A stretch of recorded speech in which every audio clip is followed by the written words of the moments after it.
Welcome to Papa's Workshop. Well, it finally arrived.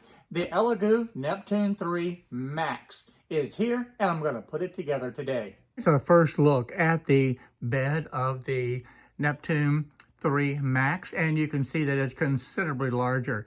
And later on in the video, I'm going to show you a side-by-side comparison of the different machines.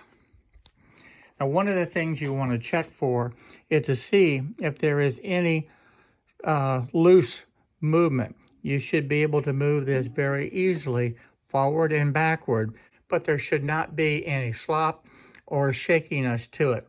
If there is, there's some eccentric nuts down at the bottom that you can adjust. And I'll show you those in a few minutes as well. Over on this part, it looks actually very similar to the Elegoo Neptune 3 Plus as far as the different items. The amount of parts that you have to be able to assemble this is minimal. And you do have a different size wrench here. This is the long one that we did not see in the other toolkit. Other than that, everything else looks pretty much the same with one exception. You have a tube of glue. This is a glue stick. For the newbies out there that don't know what the glue stick is for, oftentimes to be able to get better adhesion on this hotbed, you can put just a thin layer of the glue stick down on this bed, and that will help the adhesion of your model greatly to be able to have a successful print. To begin the assembly, you have this same type of indentation right here and on the other side to be able to support the vertical upright. And that will be held with the 4 screws. And those screws are this package right here, which is the HM5. That's 45, and there's 4 of them. So let's get that put in first. To put the vertical upright in, I'm going to extend this just a little bit over the edge of the workbench. And that way I'm not going to have to be tilting this base over to the side. This base is considerably heavier than the previous models, and I really don't want to tip it over on its side at this point. So I'm going to use this method, keeping it upright, and just place the vertical upright right into the slot here, and then I can feed the screws in through the bottom. As I had said, this machine is considerably heavier than the previous models, and you do have to be careful when you're doing this method on putting these screws in. A little bit too far off to the edge of the workbench, and this machine is going to be hitting the floor. So it's a careful balancing act, but it works. I can put the screws in, and this is going to be good. Now, I'm not even bending over. I can just feel where those screws go, and it just fits right into the slot. Now, one thing would have helped if I had that Allen wrench over there first. I wouldn't have had to reach across the whole workbench. But this now can easily be tightened, and that side will be secure. Okay, this side's completed. I'm going to turn this around now and do the same thing for the other side. Now, with this side hanging off the edge of the workbench, I will be able to do the same exact thing. Of course, the alignment is critical. When I put the screw in there first, this upright was not quite sitting in that slot. And as a result, the screw just slipped through. I had to pull the screw back out, make sure that that was sitting directly into the slot, and then the screw goes quickly into it. And that makes the second screw much easier. It will just slip directly into the slot, and you can tighten it up.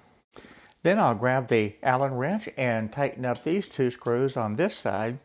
And from there, this portion of the installation is complete, and I didn't have to tip the machine over on its side. When you're unpacking this one, you have some 3D printed brackets in here that need to be removed. Now, these are actually over the wheels that were on this bed, so they have to be removed, and they're actually located on both sides of this machine, and that will expose the wheels and allow the bed to freely move. Now, this was not on the other machines that I had received. Either the Pro version or the Plus version did not have these little 3D printed blocks in there. And on the other side of the machine, you can see them right there, and I've got to be able to remove those.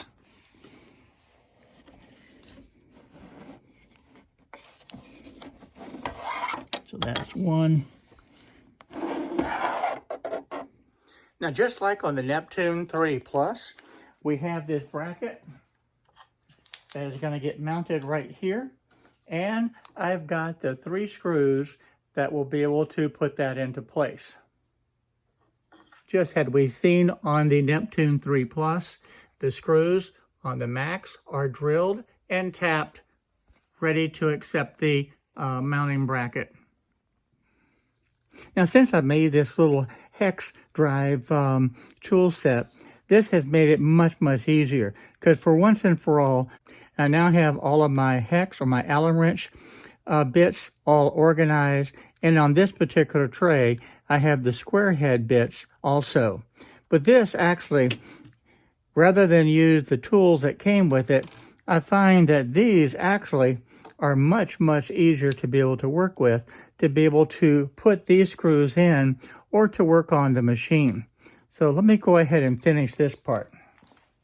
Now don't forget, this bracket is actually magnetic. So if you don't have the screw quite lined up or your tool's not where it needs to be, guess what? That magnet is going to pull the screw or the tool directly to the bracket. And that actually has happened to me more than once. But at any rate, it's fairly easy to be able to get these 3 screws into the pre-drilled and tapped slot. And I do believe it's a lot easier to be able to use this tool versus the Allen wrench. Now that all 3 screws are in, I'll go back and tighten each one of them. Yeah, I find this much easier. And that's it. And don't forget, this little tray is magnetic, so that's going to be the only problems you may have, is that your tool is going to want to stick to the magnet. Now I'm going to take the control board, which will just sit right in there, and I'll take this in and plug it in right here.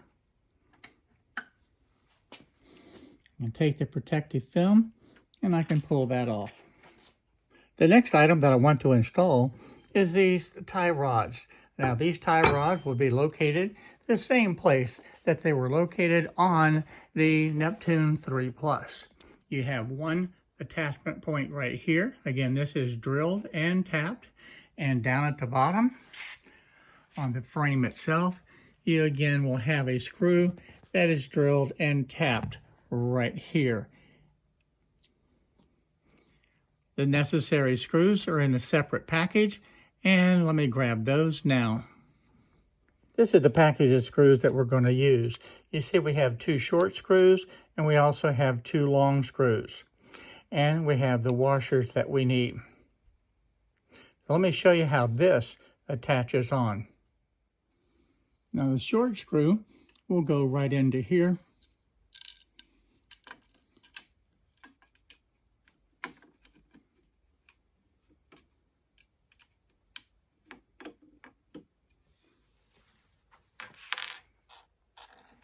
And down at the bottom, we're going to use the longer screw, and we're going to use the washer.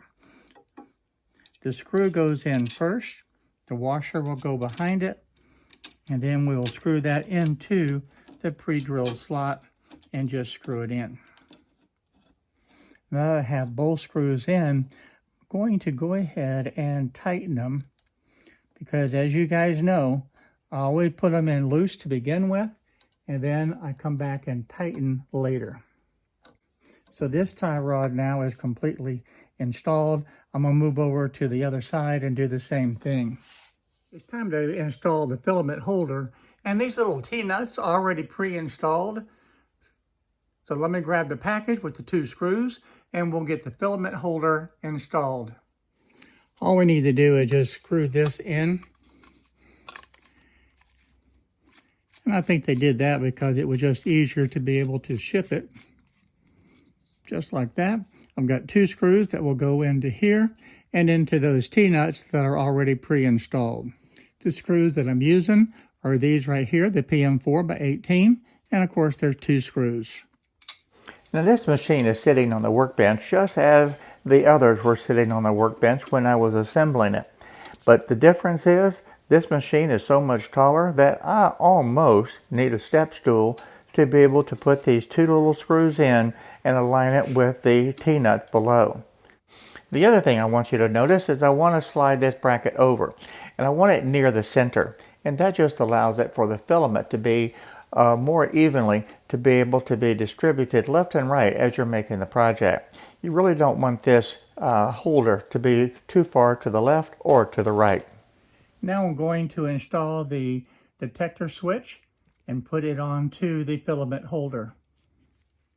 Now this is very easy to do. It just takes 1 screw and it screws into a brass insert that's already into the holder. So it's just a matter of just screwing it in and you're done. And while I'm here, I'm just going to go ahead and plug this in. So that part is completed. I want to check this print head to see if there's any looseness in this. And this actually looks real good. In shipping, the manufacturer actually sets this up to begin with to have the correct tension on it. But oftentimes during shipping, this will get loose. And if you saw the video where I assembled the Neptune 3 Plus, you know that this was significantly loose, and I had to tighten the eccentric screws to be able to adjust the proper tension on this. If you need to adjust it, I want to show you. On top, you have 2 wheels, and that's just a straight bushing to be able to have the proper distance for this wheel to set into this track. But if you look on the bottom wheel has this little nut. And this is the eccentric nut right here that you can take this wrench and by turning this nut ever so slightly, you can adjust the tension so that it will tighten up and roll as it should. And I should be able to take each of these wheels with my thumb or my finger and move them, and this unit should roll. If it does not, then it's too tight. And if this slips and the wheel turns and the print head does not move, then you need to tighten it. I'm going to start plugging in the various cables now. The cables, everything are pre-run, and just need to make sure they're oriented correctly, and then plug them in. Please make sure that you don't force it. These little plugs will actually go in very easily. Now all of these wires have different size plugs, but they're also clearly labeled. So this one is for the filament. This is the filament detector here. So I know that this will just plug right in. This other one is for the stepper motor. And this last one will plug in right here. And this is actually for the LED lights. Next, I want to be able to attach the cable into the print head. Now on this attachment, you have this little notch right here, and that notch is actually on the back side of this plug. So I'm going to put that right in here, and these little prongs will just open up, and then it will push in. Again, don't force this. Once it's aligned properly, it will easily slip into position. And when you have it aligned, it will easily slide down. And you notice how these little prongs just close up right on top of it. Just that simple. Now this bracket right here is designed to be able to hold this piece, and that goes in just like that. You can double check that's secure. These are holding it in place, and that cable's not going to come out.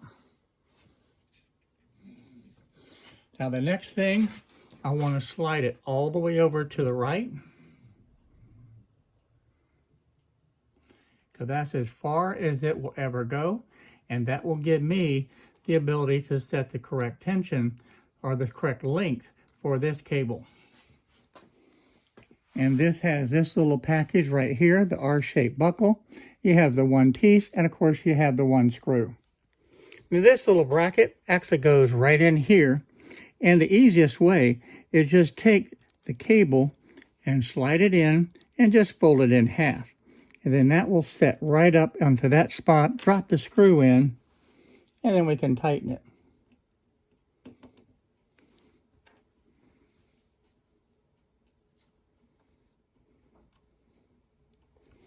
And with this cable curled and folded to conform the shape of this little bracket, it's not going to pinch.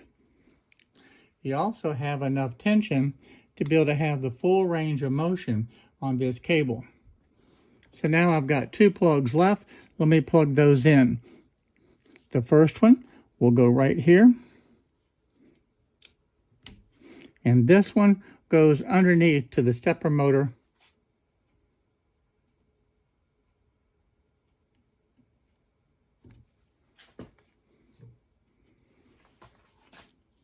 So the wiring's all completed now. One of the features that this one has is a nice little drawer. So I can take all of the tools and drop those in right there. So now I have all the tools stored nice and neat in the drawer, and I can just close it. And that's a nice feature that I like, that what they did on the Neptune 3 Max. Perfect little drawer. And it looks like they have some magnets on the back that keep it from falling out. Yes, they do. And that catches just fine, and that holds it in place. I want to show all 3. This first one is the Neptune 3 Pro. Here is the Neptune 3 Plus, and finally the Neptune 3 Max. And there is a huge difference between the sizes of these machines. And if you see these side by side, and I have to back up quite a bit to be able to get all 3 of these into the view of the camera. And they do take up quite a bit of space. I was hoping just to set these 3 up on a large coffee table that I had, and it wouldn't fit. I had to resort to placing these on the dining room table to be able to have all 3 of these machines side by side so that you could actually see the size difference.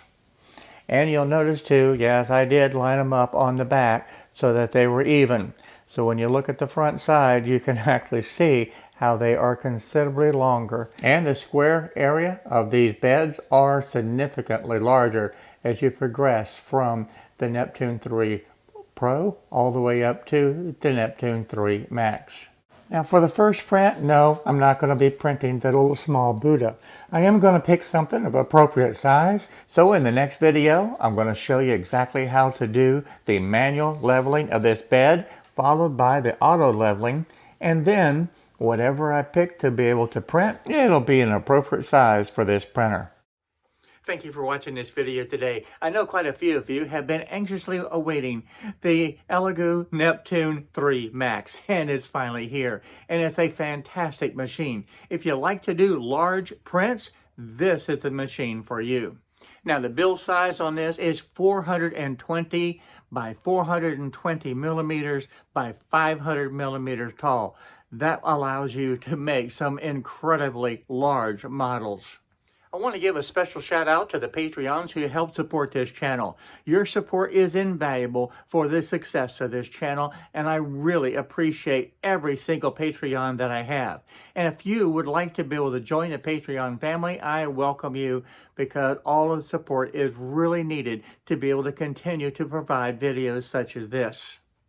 I also want to thank everybody for watching the videos, because watching the videos and making comments is actually what drives the algorithms to keep YouTube happy. So if you like this video, by all means, give me that thumbs up, and don't forget, go ahead and subscribe right down there and hit the bell notification so that you'll be notified on the different videos that I'm uploading. I look forward to seeing each and every one of you in the shop in the upcoming videos. So for now, bye-bye. Can't wait to see you real soon.